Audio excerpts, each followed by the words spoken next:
Redmi 10 এর সমস্যা, সিম card support নেয় না। সিম লাগানো রয়েছে, তাও এই ক্রস চিহ্ন মারছে সিম কার্ডে, এমার্জেন্সি কল মারছে। এখানে যখন সিম কার্ডটা চেক দিচ্ছি, এখানে নো সিম কার্ড দেখাচ্ছে, সিম কার্ড লাগানো আছে। তারপরেও এটা নো সিম কার্ড দেখাচ্ছে, এই যে এখানে ক্রস চিহ্ন লেগে আছে। এখানে জিও সিম কার্ড লাগানো ছিল। এর সমস্যাটা যেখান থেকে হয়, এর এই সিম বেস থেকে সমস্যা হয়। তো আমি এই পিনগুলো সবগুলো চেক করলাম, প্রতিটা পিনে রিডিং আছে, একটা এনসি আছে, একটা গ্রাউন্ড থাকবে, বাকি পিনে রিডিং থাকবে, এগুলো ঠিক আছে।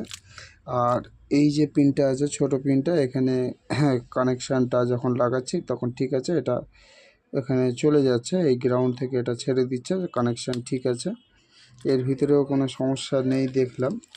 তাই এইগুলো চেক করার পরে যে পরের স্টেপটা আছে সেটা হচ্ছে, যেহেতু সিম কার্ড আমাদের প্রথমত সাপোর্ট নিচ্ছেই না, স্টেপ আমরা ডাইরেক্ট ডাব্লিউটিআরে চলে আসব। এই যে সমস্যাটা আছে, এই সমস্যাটা ডাব্লিউটিআর থেকে হয়।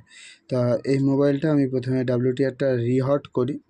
রিহট করার পরে সিমটা এসে গেছিলো, কিন্তু নো সার্ভিস দেখাচ্ছিলো। তারপরে এখানে ভালোভাবে চেক করলাম, এখানে কাজ করা ছিল, পুরো ফয়েল দেখা যাচ্ছে উঠে গেছে। তো এখানে এই যে অ্যান্টেনার তারটা আছে, অ্যান্টেনার তারটা এখান থেকে এই যে রেজিস্টার, এই যে ছোট্ট ফিউজটা আছে, এই ফিউজটাতে মিসিং ছিল। এখানে একটা ছোট জাম্পার করে দিয়েছি। জাম্পার করার পরে ডাব্লিউটি একটা রিভলভ করি, রিভলভ করার পরে লাগানোর পরে তারপরেও দেখা যাচ্ছে সিম কার্ডটা কোনোভাবে আসছে না।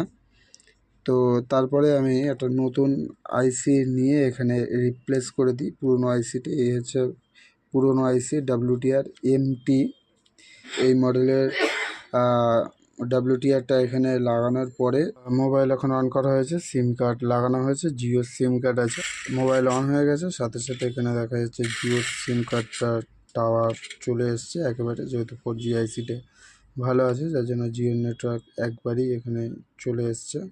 দেখা যাচ্ছে ফুল নেটওয়ার্ক আছে, ভোল্টি এলটি ভোল্টি করা রয়েছে অটোমেটিক। তো এইভাবে নো সিম কার্ড প্রবলেমটি আমাদের ডাব্লিউটিআর খারাপ খুব হচ্ছে।